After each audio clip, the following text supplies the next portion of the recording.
I came home after 3 weeks away and realized someone else was living in my house. Not a break-in, not a mistake. My son was sitting in my chair, and the woman standing behind him looked at me like I was the intruder. That was the moment I understood something I hadn't allowed myself to think yet. They weren't surprised to see me. They were inconvenienced. Before that day, I believed a house held memory, that if you gave it enough years, enough quiet mornings and familiar routines, it would feel like yours the moment you stepped inside, not because of paperwork, but because it recognized you. So when the bus dropped me off at the end of my street, I expected relief. Instead, my stomach tightened. There was a car in my driveway, not mine, parked close to the garage, like it belonged there, clean, expensive, confident in a way unfamiliar things shouldn't be.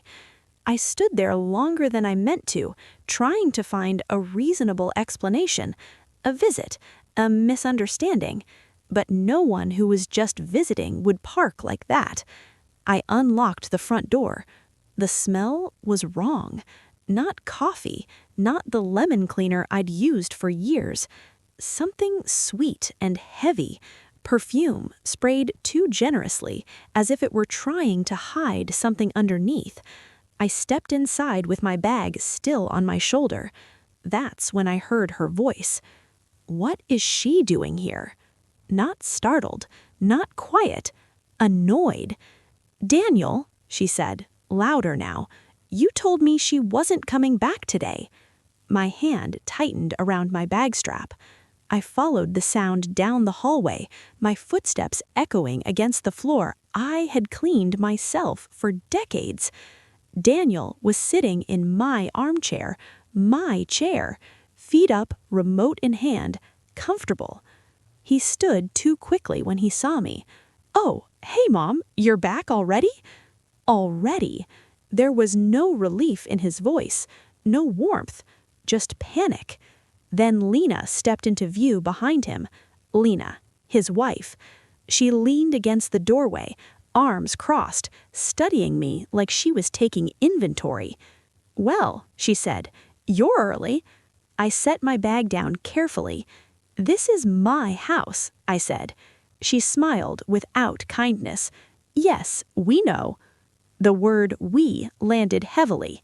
I looked at Daniel. "How long have you been here?" "A little while," he said. "And you didn't call me?" Lena answered instead. "We didn't want to stress you out. You were busy helping your sister." I nodded. "You didn't ask?" Daniel stared at the floor. "You live alone," Lena said. "It's not like we were displacing anyone." That's when I noticed my bedroom door open. A quiet chill moved through me. Not fear yet, recognition. "I told you I was coming back this week. You knew." Daniel rubbed the back of his neck. "We thought we'd talk when you got home." I nodded once. "I'm tired." As I sat down, I began to notice details. Shoes by the door that weren't mine, a jacket thrown over a chair, the television louder than I ever kept it. These weren't signs of guests. They were signs of people who had settled in. That night, I didn't unpack. I didn't cook. For the first time in over 20 years, I locked my bedroom door and sat on the edge of my bed, listening to my own house move around me. I told myself I was overreacting, that families helped each other, that this was temporary. But after midnight, I heard drawers opening, furniture shifting, footsteps moving confidently through my hallway, and lying there in the dark, one truth became impossible to ignore. They hadn't just moved into my home while I was gone. They had already decided I no longer had authority in it, and they weren't waiting to see what I would say. They were waiting to see how long I would stay quiet. I didn't sleep. I lay awake listening to sounds that used to mean safety turn unfamiliar. Cabinets opening, water running, laughter drifting down the hallway, careless and unbothered. When morning came, it didn't feel like relief. It felt like exposure. I waited until the house went quiet before opening my bedroom door. Nothing looked different, but everything felt shifted, like walking through a place after a storm that left no visible damage. I went straight to the kitchen. For years, my mornings followed the same rhythm: mug, coffee, window, silence. I opened the cabinet. The space where my mug belonged was empty. I checked another shelf, then another. I found it in the sink, unwashed, lipstick smeared across the rim, bright, careless. That mug had been a gift from my husband years ago. Seeing it like that, used and discarded, hurt more than I expected. I washed it myself, slowly, not because it needed it, but because I did. I poured coffee and stepped onto the patio. My plants were dying, leaves brittle, soil cracked and dry. 3 weeks, years of care undone because no one thought they mattered. Behind me, the sliding door opened. "Do you always get up this early?" Lena asked. She stood there in a silk robe, barefoot, entirely at ease. She opened the fridge and drank milk straight from the carton. "It's freezing in here," she called. "Daniel, you need to fix the heater." Daniel shuffled in and poured himself coffee without asking. I sat across from him. "We need to talk," I said. Lena leaned against the counter, watching. "How much money do you have saved, Daniel?" I asked. "To move out?" He hesitated. "A couple hundred." Lena laughed. "That won't cover anything." "I wasn't asking you," I said. Daniel didn't look up. "You moved in without asking. You let her speak to me like I'm a guest." "We just needed something temporary," replied Daniel. "Temporary doesn't mean entitled." Lena smiled thinly. "You're being dramatic." I stood. "I'm going to my room." I locked the door and sat on the bed. The sheets smelled wrong, sweet, artificial. Later that afternoon, I called my neighbor Ruth. She listened quietly. "This isn't help," she said. "This is them taking over." "I know," I whispered. "But he's my son." "That makes it worse," she said gently. That night, I heard furniture scraping. From my bedroom, not the guest room, mine. I lay still, listening to them move my things like they belonged to no one. That was the moment I stopped wondering if this would resolve itself. They weren't staying. They were rearranging my life while I slept, and if I didn't intervene soon, the next thing they would move would be me. I didn't confront them right away. Not because I was afraid to speak, but because I was paying attention. People reveal a lot when they think you're confused, when they believe you're still trying to be reasonable. I wanted to understand exactly how far they thought they could go.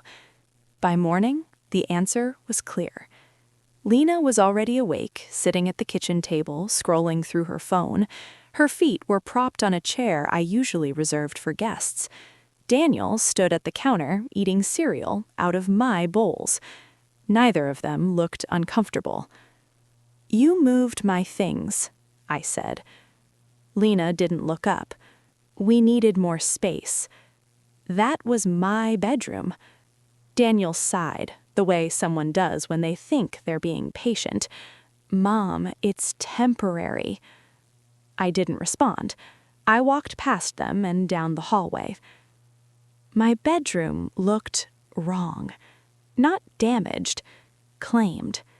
My dresser had been pushed against a different wall. The chair I used for reading was gone. My nightstand drawers were open, their contents shifted like someone had been searching. I stood there for a moment, breathing carefully. "I don't want anyone in this room," I said when they followed me. "This space is not shared." Lena leaned against the doorframe. "You weren't using it." I turned slowly. "I live here." She smiled, thin and practiced. "Barely." Daniel stared at the floor. I want my room returned to how it was, today. Lena rolled her eyes. You're overreacting. I bent down and picked something up from the floor. A picture frame. The glass was cracked. I didn't raise my voice. Today. No one answered. That afternoon, I started noticing absences. My towels replaced with hers, food missing from the fridge, cabinets rearranged so nothing was where it belonged, small things done deliberately. The kind of changes meant to make you feel displaced without being able to prove it. That evening, I cooked myself a simple dinner. Lena wandered into the kitchen and watched for a moment. You always cook like this? It's kind of bland. I turned off the stove. You're welcome to cook for yourself, I said. She laughed. With what? All the food's yours. I looked at her then, really looked. This wasn't carelessness. It was pressure. Later that night, I heard them arguing in the guest room, her voice sharp and impatient, his low and apologetic. She's old. She doesn't need all this space. I stood in the hallway, my hands at my sides, listening. That sentence settled something in me. This wasn't about convenience. It was about erasure. That was the night I locked my bedroom door. Not dramatically, not out of fear, out of necessity. I left the light on and lay in bed fully dressed. Around 2 a.m, I heard footsteps stop outside my door. A pause, then the handle turned. It didn't open, but the attempt was enough. I sat up slowly, my heart steady, my mind clear. When the footsteps moved away, I didn't follow them. I didn't shout. I didn't confront anyone. I stayed exactly where I was. In the morning, I gathered paperwork, the deed, utility bills, tax records, everything that proved this house was not shared, borrowed, or negotiable. I wasn't ready to act yet, but I was done pretending this was confusion. People who respect you don't move your belongings, they don't minimize your presence, and they don't test locked doors in the middle of the night. As I sat at the kitchen table, papers spread neatly in front of me, Lena walked past and glanced down. "What's all that?" she asked. "Nothing you need to worry about," I said. She smiled, but this time there was hesitation in it. That told me something important. They had mistaken my silence for weakness, and they were about to learn the difference. Because the moment someone tests your boundaries in the dark, you don't owe them patience anymore. You owe yourself protection. And that was the night fear stopped being the loudest thing in the room. It was replaced by something quieter. By the 4th morning, something in me had gone quiet. Not the kind of quiet that comes from exhaustion, but the kind that settles in when you realize explaining yourself has never been the problem. I woke before dawn, same as always, but this time I stayed seated on the edge of my bed, listening. The house was already awake. Cabinets closing too hard, water running longer than necessary. Lena's voice drifting from the living room, loud and careless, saying my name like it was a joke. I waited until the sound of her laughter faded before opening my door. The kitchen looked different. Not messy, claimed. Dirty dishes filled the sink, takeout containers crowded the counter. My refrigerator, once modest and orderly, was packed with food I didn't recognize. Things I wouldn't buy. Things I wouldn't eat. Daniel sat at the table, scrolling through his phone. "Good morning," I said. He glanced up briefly and nodded, then went back to the screen. No acknowledgement of the night before. No apology. Lena came in behind me, her hair still damp, wrapped in my towel. "You really should get thicker ones," she said casually. "These feel cheap." That was the moment I stopped engaging. I didn't argue, I didn't defend myself, I didn't point out the obvious violation. I walked past her and opened the pantry. Half of my groceries were gone, replaced with things I hadn't bought. I closed the door carefully and turned around. "This isn't working," I said. Lena leaned against the counter. "What isn't?" "This," I repeated. "You living here like I don't exist." Daniel sighed. "Mom, you're overthinking it." I looked at him for a long moment. "No," I said, "I've been underthinking it." That afternoon, I left the house without telling them where I was going. I dressed carefully, not to impress anyone, but to remind myself who I was. Pressed blouse, clean shoes, hair pulled back the way I always wore it when I needed to feel steady. At the hardware store, I bought padlocks. 5 of them. Heavy-duty, solid. The kind that didn't snap easily. The cashier glanced at the pile and asked, "Big project?" I smiled politely. "Something like that." When I came home, Lena was stretched across the couch with her feet on my coffee table. Daniel wasn't there. I went straight to the pantry and began removing what was mine: canned food, dry goods, coffee. Lena watched, amused at first. "What are you doing?" "I'm protecting my property," I said. I installed the first padlock. Her smile vanished. "You can't do that." "I just did." I moved to the hall closet. Pots, pans, dishes I'd used for decades. Another padlock. By the time Daniel returned, the refrigerator was locked. He stopped short when he saw it. "Mom, what is this?" "This," I said calmly, "is me setting boundaries." Lena exploded. "You've lost your mind," she shouted. "This is abusive." "No," I replied evenly, "what you've been is." She stepped toward me, fists clenched, stopping inches from my face. "Say that again?" Daniel rushed between us, shaking. "Lena, stop." She turned on him. "You're useless." I walked away. That evening, I locked my bedroom door and laid my paperwork out on the bed. The deed, tax records, utility bills. Proof. I made a call to a lawyer Ruth had recommended. I didn't dramatize, I didn't exaggerate. I explained calmly, step by step, what had been happening. When I hung up, I felt something unfamiliar. Not relief, clarity. They weren't afraid of my words. They weren't moved by reason. They weren't interested in fairness. They only reacted when access was removed, and that told me everything. As I sat there, listening to the muffled argument happening somewhere beyond my door, one truth settled firmly into place. People who intend to take from you will always accuse you of being cruel the moment you stop allowing it. Tomorrow, I would stop negotiating altogether, and whether they realized it yet or not, the balance of power in my house had already shifted. The lawyer's office smelled like old books and burnt coffee. It was the kind of place where people lowered their voices without being asked, not out of politeness, but because they were nervous.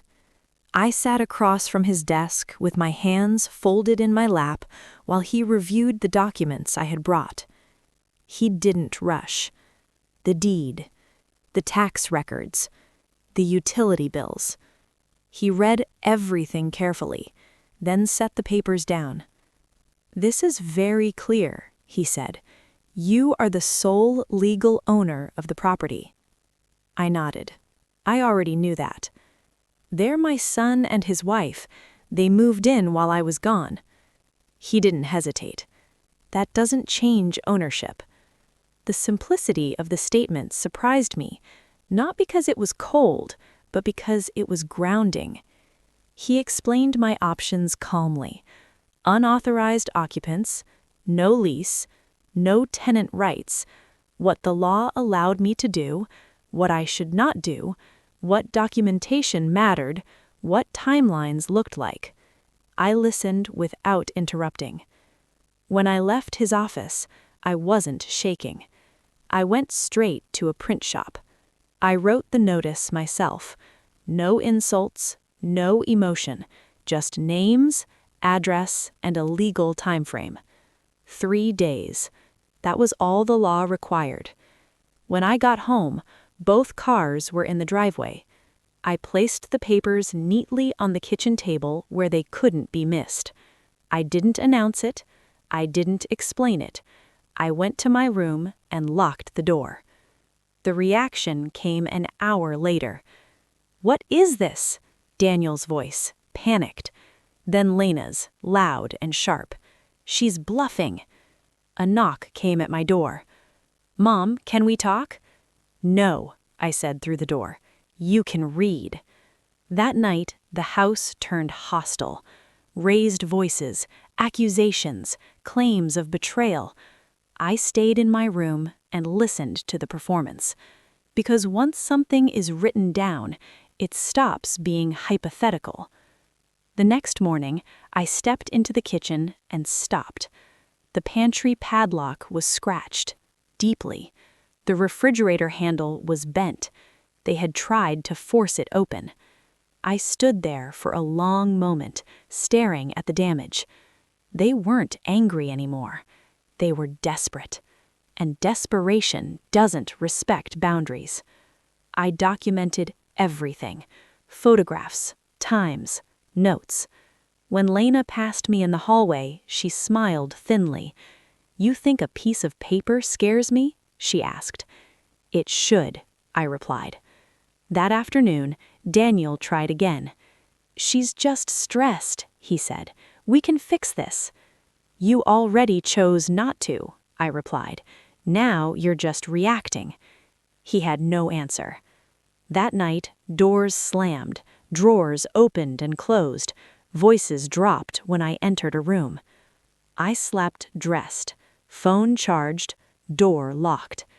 In the morning, something was missing. My bathroom towels.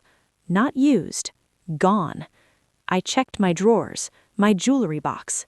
Still there. That was the message. I called Ruth and asked her to come over. She arrived quickly and listened. "They're escalating," she said. "I know," I replied. "You shouldn't be alone." "I won't be," I said. That afternoon, I made copies of everything, gave one set to Ruth, another to a friend. I began documenting more carefully. I stopped reacting. I became methodical. Lena tried something new that evening. She cried, loudly, theatrically, on the phone. "She's abusing us. She's controlling everything." Daniel sat beside her, silent. I stayed in my room and let the performance run its course. Later, there was another knock at my door. "I'll apologize," Lena said, "if that's what you want." "I don't want your apology. I want my house back." Her voice hardened instantly. "You're making a mistake." "So did you. Now we're both dealing with it." She didn't speak to me after that, but I felt her watching, waiting. The second day passed slowly. Boxes appeared, then disappeared, packing and unpacking, testing the situation. That evening, my phone rang. It was the lawyer. "The court officer will serve the emergency order tomorrow afternoon. Once that happens, they'll have 48 hours. I thanked him and set the phone down. I didn't feel relieved. I felt alert. Because when people realize time is running out, they don't always leave quietly. Sometimes they try one last thing. And as I locked my bedroom door that night, listening to the house breathe around me, I knew something with absolute certainty. They were done pretending this was about family, and I was entering the most dangerous part of the process, the moment when control slips and consequences arrive. I didn't confront them about the damage. Not right away. I ran my fingers over the bent refrigerator handle and the deep scratches in the pantry lock, letting the cold metal steady me. The marks weren't accidental. They weren't subtle. They were a reaction. I took photographs, wrote down the time, and stepped back into my room, locking the door behind me. From that moment on, I changed how I moved through my own house. I kept my phone on me at all times. I stopped assuming privacy. I stopped assuming goodwill. Ownership on paper meant nothing if the people under your roof believed you would eventually back down. That afternoon, Lena stopped me in the hallway. Her tone was different. No sarcasm, no mockery. "You really expect us to leave?" she asked. "Yes," I said. She laughed, but there was strain in it. "You think some notice scares me." I met her eyes. "It should." Her smile slipped. "You wouldn't throw your own son out." I didn't answer. Silence unsettles people who are used to pushing. That evening, Daniel knocked on my door. "Mom, please," he said quietly. "She's under a lot of stress." I stayed seated on my bed. "You let her speak to me the way she did." "She didn't mean—" "Stop," I said. "I'm done repairing things you allowed to break." He stood there longer than I expected, then walked away. That night I didn't sleep much. I heard movement, doors opening, drawers closing too carefully, voices dropping when I shifted in bed. In the morning, my towels were gone. Not used, removed. I checked my room, my papers. Everything was where I'd left it. They weren't stealing, they were signaling. I called Ruth and asked her to come over again. She arrived quickly, took one look at my face, and sat down without waiting to be invited. "This isn't going to calm down on its own," she said. "I know. You shouldn't be here alone." "I won't be," I replied. That afternoon, I gave her a copy of everything: deed, records, photos, notes, dates, times. I started documenting more precisely. I stopped hoping. Lena noticed. That evening, she tried a different approach. She cried. Not quietly, not privately. "She's abusing us," she said loudly into her phone. "She's trying to control everything. We don't have anywhere to go." Daniel sat beside her, staring at the floor. I stayed in my room. People who are sincere don't perform for an audience. Later, she knocked on my door. "I'll apologize if that's what you want." "I don't want an apology. I want resolution." Her voice sharpened instantly. "You're making this worse." "You made it what it is," I said. She didn't speak to me after that, but I felt her watching, measuring, calculating. The second day passed slowly. Boxes appeared in the living room, then disappeared. Packing and unpacking, testing boundaries, waiting to see if I'd flinch. Daniel avoided my eyes entirely. That evening, my phone rang. It was the lawyer. "The court officer will serve the emergency order tomorrow afternoon. Once it's served, they'll have 48 hours to vacate." I thanked him and ended the call. I didn't feel relief. I felt something colder. Because deadlines change people. They remove denial. They force decisions. That night, I locked my door earlier than usual. I slept lightly, waking at every sound. Around 2 in the morning, I heard footsteps pause outside my room. A moment of stillness. Then they moved away. I didn't open the door. I didn't call out. I wrote the time down. By morning, the house felt tight, coiled. Lena moved quickly, irritably. Daniel spoke only when spoken to. No one mentioned the notice. That was how I knew it had landed. People don't argue with what they can't stop. They wait. And as I watched the minutes pass toward the afternoon, toward the knock that would make everything official, I understood something clearly. Fear hadn't disappeared. It had changed direction, and the people who had spent days trying to intimidate me were now facing something they couldn't talk their way out of. The law doesn't argue. It doesn't explain. And it doesn't care who raised you. It just arrives. The knock came in the middle of the afternoon. Not loud, not aggressive, just firm enough to be unmistakable. I knew what it was before I stood up. The house had been quiet all day, too quiet. No music, no shouting. Even Lena's voice had been subdued, clipped, careful. Daniel sat on the couch staring at nothing, his phone untouched in his hand.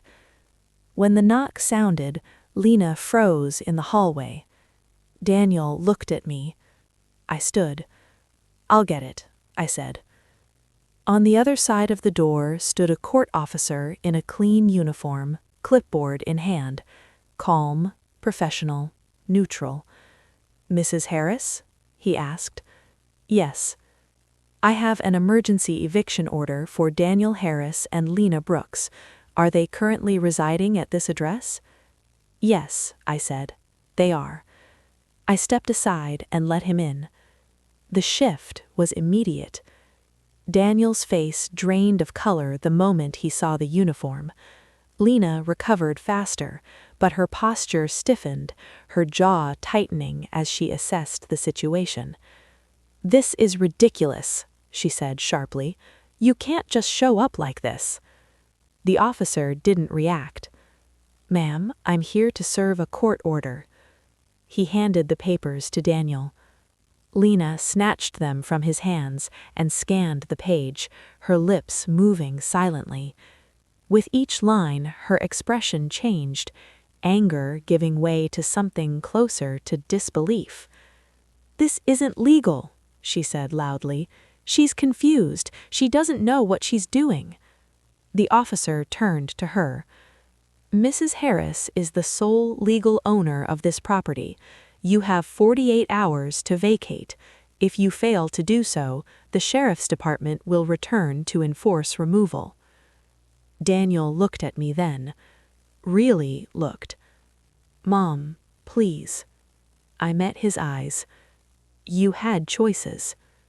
The officer explained the process in measured language, what would happen next, what would not be tolerated. Then he left, closing the door gently behind him. The house felt smaller after that. Lena was the first to speak. "You did this," she said, pointing at me. "You're throwing us out." "I gave you notice, and time." She laughed, sharp and brittle. "You think this makes you powerful?" "I think it makes me safe." That night, the house turned hostile. Doors slammed, boxes scraped across the floor. Lena's voice rose and fell, accusations flying like thrown objects. None of them landed. Daniel tried once more. "I'll make her apologize," he said. "We can fix this." "There's nothing left to fix, only things to finish." I locked my door early. Sometime after midnight, I heard them arguing in low voices, then louder, then silence. In the morning, I walked into the living room and stopped. Scratches ran along the wall. A picture frame lay cracked on the floor.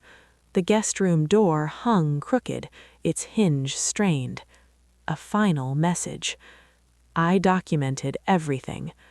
When Ruth came by later that day, she shook her head slowly. "They're angry." "Yes, but they're also leaving."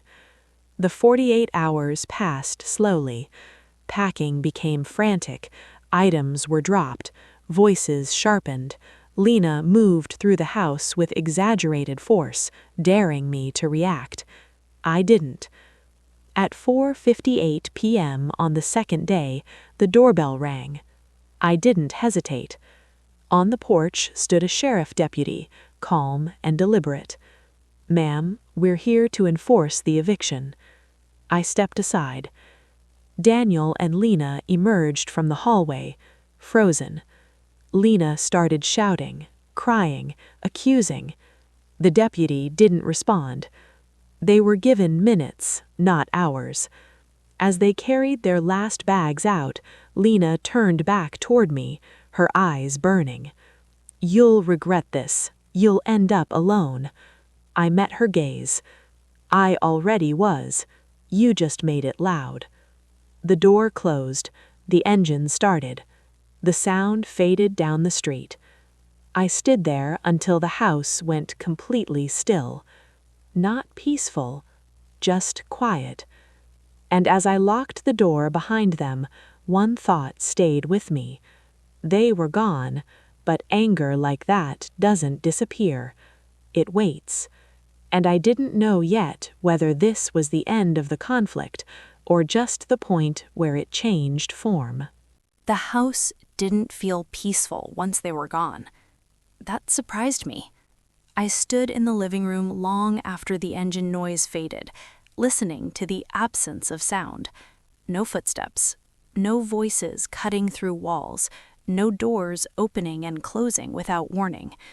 Just quiet, thick, unfamiliar. I locked the front door, then the back, then I checked them again, slower this time, until my hands stopped shaking. Only then did I sit down. That was when I noticed the damage properly. Scratches along the hallway wall where boxes had been dragged out carelessly, a picture frame cracked beyond repair, the guest room door hanging slightly crooked as if someone had yanked it one too many times. None of it was catastrophic. All of it was intentional. I walked room to room taking inventory, not of furniture, but of impact. Little final acts meant to leave a mark, proof they had been there, proof they resented being forced to leave. In the guest room, the bed sheets were torn. Stains marked the carpet. A cheap candle had burned down to nothing on the dresser. Wax pooled and hardened, left like punctuation. I opened a window. Fresh air rushed in, carrying ordinary neighborhood sounds. Children riding bikes, a lawnmower in the distance. Life continuing, unaware of what had just ended inside my walls. Ruth came by before sunset. She didn't ask questions. She rolled up her sleeves and started helping me clean. We worked quietly, side by side. With every bag carried out, every surface wiped down, I felt something loosen. Not relief, restoration. The slow return of ownership, earned rather than assumed. That night, I slept in my bed for the first time since I'd come home. No chair under the handle, no light left on. Still, sleep came lightly. Every sound pulled me halfway awake. A car door outside, a dog barking down the street, my phone buzzing on the nightstand. At 2:14 a.m., it rang. Unknown number. I stared at the screen until it stopped. A minute later, a text appeared. "You didn't have to humiliate us." I didn't respond. Another followed. "Daniel is destroyed. Hope you're happy." I turned the phone face down. This was the next phase. The rewriting. The guilt. The attempt to make me question myself. In the morning, I made coffee and sat at the table, sunlight spilling across the surface the way it used to. I watered what was left of my plants, trimming away the dead leaves, keeping what still had life in it. That felt important. Later that afternoon, my phone rang again. This time, I answered. "Mom," Daniel said. His voice sounded smaller than I remembered. "We found a place, just a small apartment." "I'm glad," I said. There was a pause. "Lena's upset. I imagine she is. She says you planned this, that you wanted to hurt us." I closed my eyes. I wanted my house back. Silence stretched between us. "I should have stood up for you," he said quietly. "Yes," I replied. "I don't know how to fix this." "You don't. You live differently." We ended the call without ceremony. I didn't feel victorious. I felt tired. But underneath that tiredness was something steadier. I had chosen myself.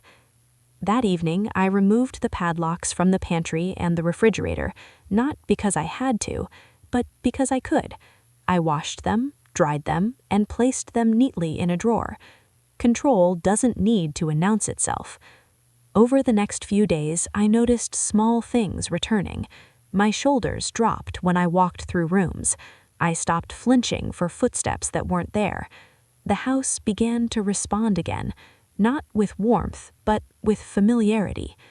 Then, one afternoon, I noticed a car idling across the street.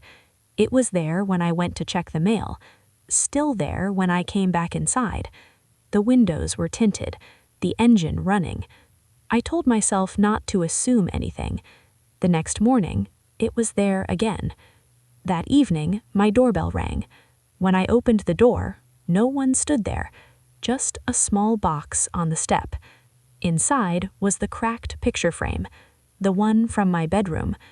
No note, no explanation. I shut the door slowly, my hands unsteady for the first time in days. That night, I checked the locks twice.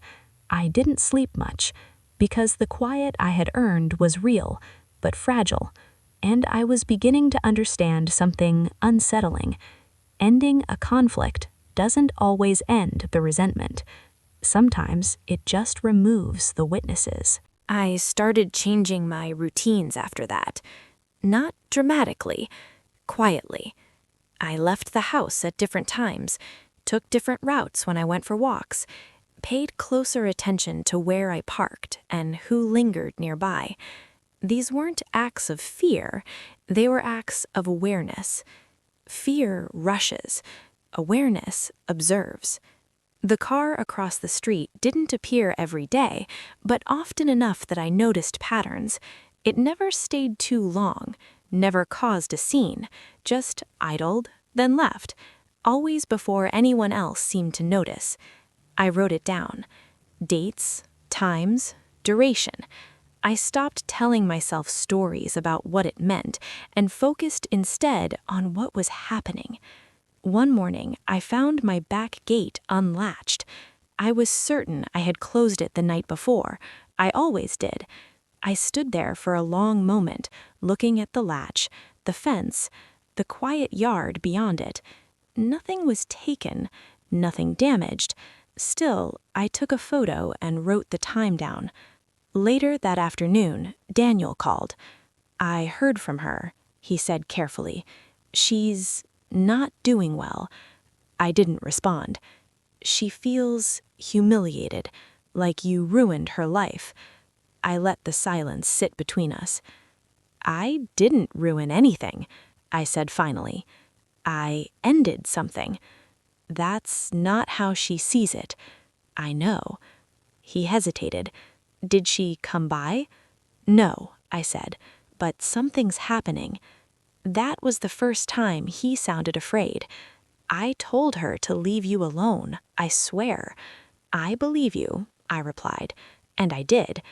That night, I slept lightly again. Sometime after midnight, I heard a sound outside.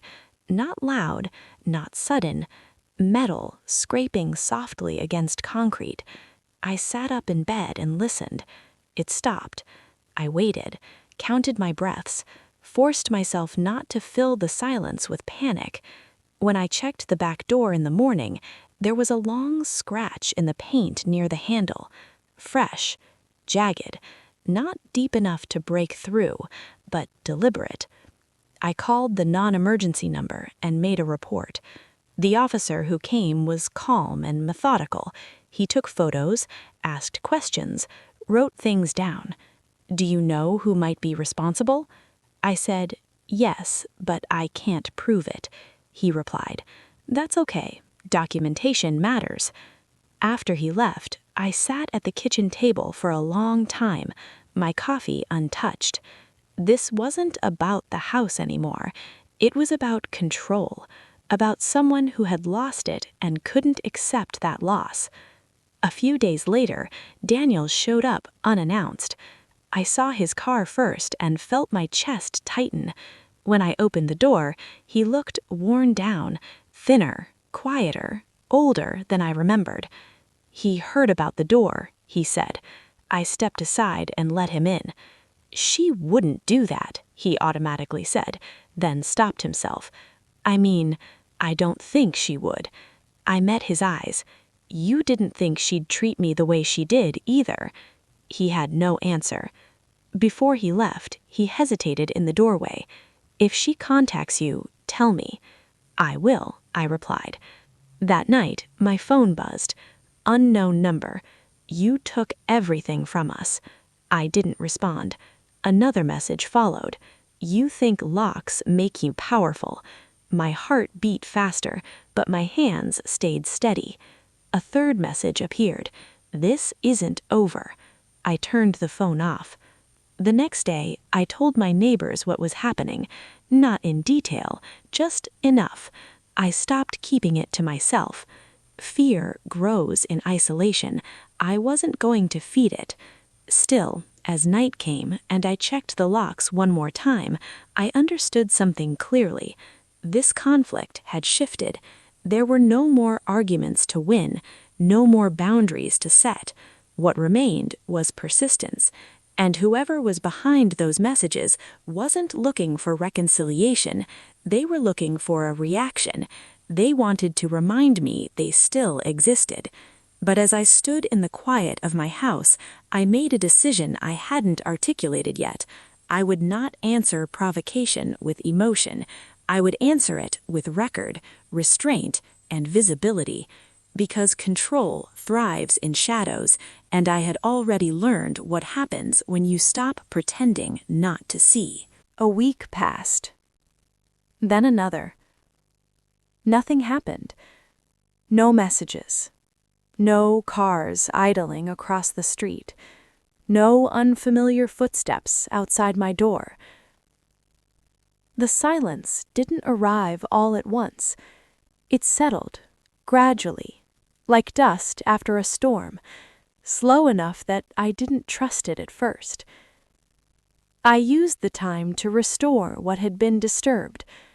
I scrubbed walls where hands had brushed past too hard, washed curtains that still carried unfamiliar scents, rearranged furniture back to where it belonged.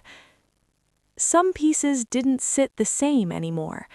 There were scratches underneath, dents where things had been shoved without care. I left those marks visible, not as reminders of them, but as proof that I had survived something and didn't need to erase it to move on. I returned to my routines: morning coffee by the window, short walks in the afternoon, quiet dinners eaten slowly without tension sitting across from me. The house began to feel like itself again, not because it had forgotten what happened, but because I no longer felt like I needed to brace myself inside it. That's when the apology came. It arrived as a voicemail. Daniel's voice sounded careful, like he was stepping onto ground he didn't fully trust. "Mom, I just wanted to say I'm sorry for everything. I should have protected you. I didn't, and I regret that more than I know how to explain." I listened to the message twice, not because I needed reassurance, but because I wanted to be certain it was real. There was no anger in me when it ended, just distance. He called again the next day, then the day after that. I didn't answer, not to punish him, but because apologies don't rewind choices, and I was still living with the consequences of his. One afternoon, Ruth came by with a pie. We sat on the patio, forks tapping softly against plates, the sun warm on our backs. "You don't owe him forgiveness," she said gently.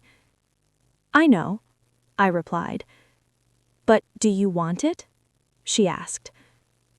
The question stayed with me longer than I expected.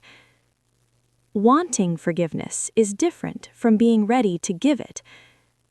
That night, I finally called Daniel back.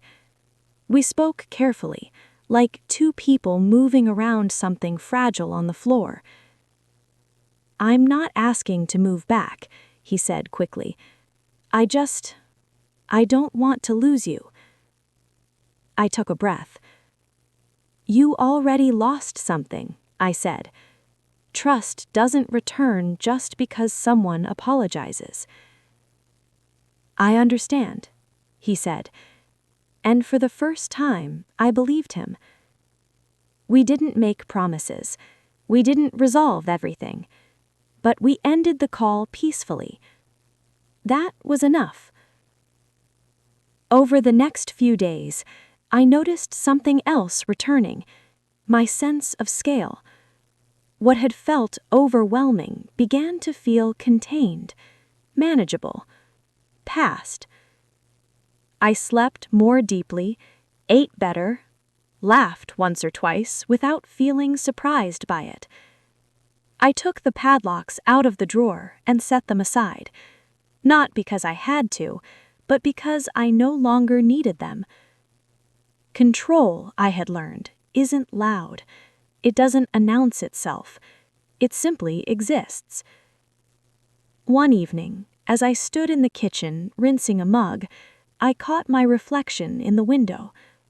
An older woman, lines at the corners of her eyes, gray threaded through her hair.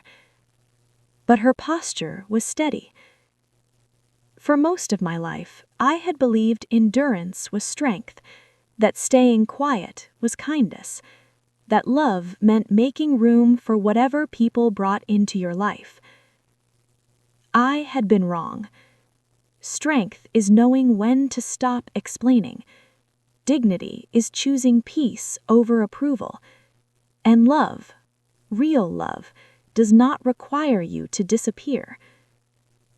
As I turned off the lights and locked the doors that night, I felt something settle that hadn't been there before.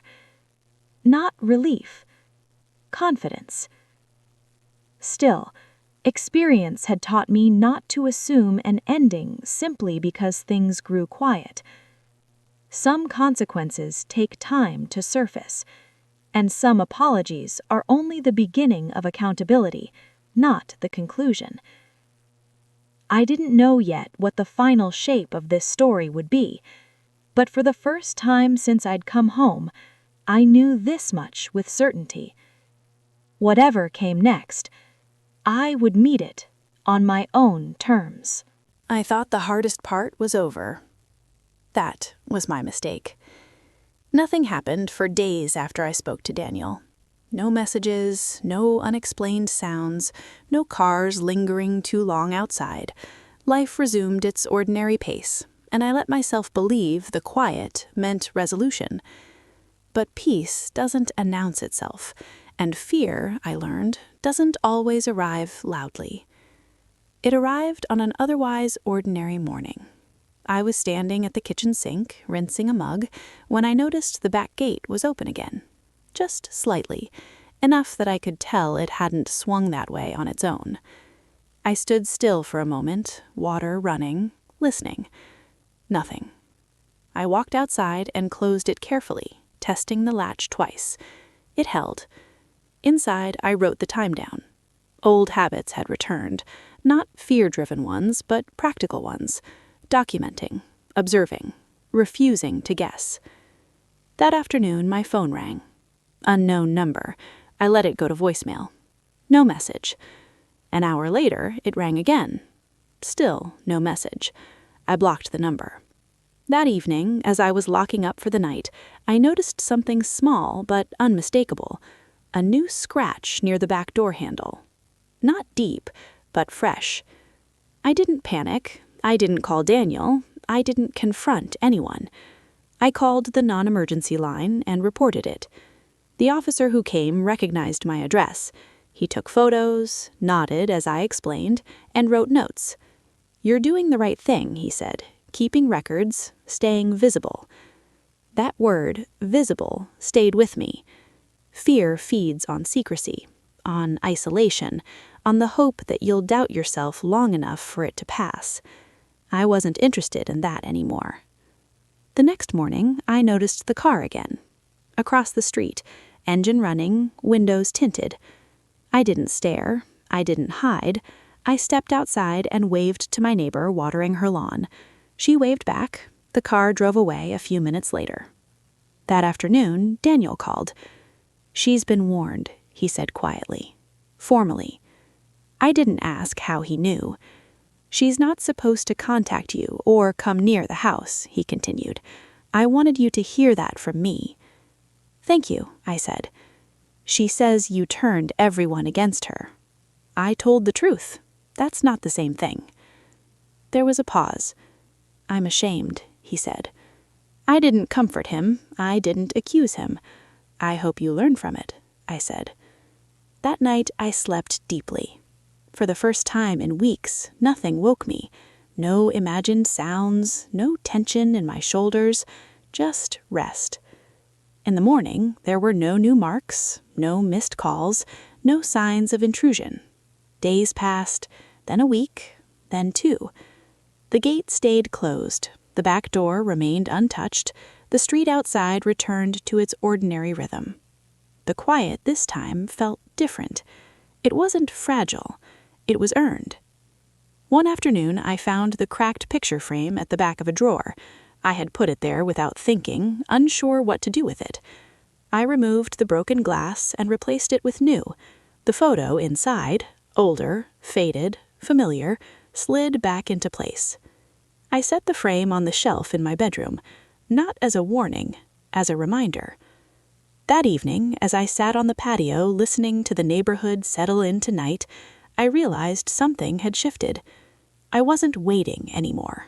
Not for apologies, not for reassurance, not for proof that someone else understood what they'd done. Understanding wasn't required for peace. Accountability was. And accountability, finally, had arrived. I locked the doors that night out of habit, not fear.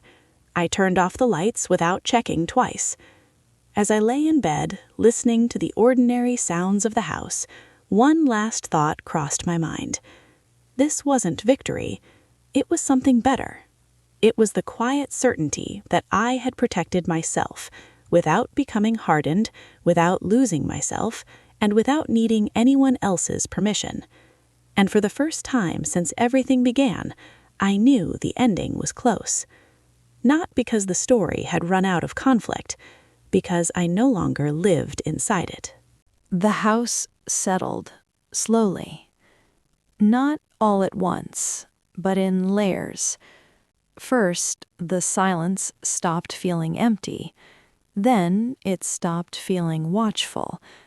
Eventually, it became what it had always been meant to be: neutral, safe, mine.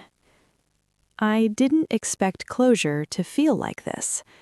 There was no final confrontation, no dramatic apology that fixed everything, no moment where the past neatly folded itself away. Instead, there were ordinary mornings. I woke early and made coffee without thinking about who else might be awake. I walked from room to room without bracing myself. I stopped listening for sounds that didn't belong. One afternoon, I noticed my shoulders were no longer tense when I unlocked the door. That was how I knew something had truly ended. The house still carried marks of what happened: a scratch on the wall where a box had scraped too hard, a cabinet door that didn't close quite right anymore. I could have repaired them immediately, but I didn't. I let them stay. Not as reminders of fear, but as evidence of survival. I began planting again. Some of the plants hadn't made it. I removed them gently, turning the soil, making room for something new. I chose hardy things, ones that didn't require constant attention, but responded well when care was given. That felt right. Daniel and I spoke occasionally after that, not often, not easily. He never defended her again. That mattered more than anything he could have said. He asked how I was instead of explaining himself. He listened. We didn't rebuild what had been broken. We built something smaller, more honest, and for the first time, that felt sufficient. No one came by unannounced, no cars lingered, no messages arrived demanding recognition or remorse. The world moved on. So did I. One evening, I stood in the hallway and caught my reflection in the mirror. An older woman stared back, lines softened by time, gray woven naturally into her hair, but her eyes were steady. For years, I had confused endurance with virtue. I thought staying quiet was generosity, that love meant making space until there was none left for yourself. I was wrong. Endurance without boundaries isn't strength, it's erasure. Love that requires silence isn't love, it's control. And peace doesn't come from being understood, it comes from being secure. I turned off the lights that night without hesitation, locked the doors once, not twice, went to bed without checking my phone. The house breathed around me the way it used to, familiar, unremarkable, steady. And lying there in the dark, I realized something I hadn't anticipated. I didn't feel lonely. I felt whole. What I gained wasn't dramatic. It wouldn't make headlines. No one would applaud it or call it brave. But it was mine. I kept my home. I kept my voice. I kept my authority. And I learned something I wish I'd known earlier in life. Standing up for yourself doesn't make you cold. It doesn't make you cruel. It doesn't make you unloving. It makes you free. The kind of freedom that doesn't announce itself, the kind that simply lets you live. If you feel comfortable, I'd appreciate it if you left a like on this video. It helps these quiet stories reach the people who might need them most. You can subscribe to the channel if you'd like to hear more stories like this, stories about love, endurance, and the things we carry longer than we should. And if you want to, tell me in the comments where you're listening from. I read them, truly. Knowing this story traveled farther than my living room gives me more comfort than you might imagine. Thank you for sitting with me. Take care of yourself, and take care of the people you love.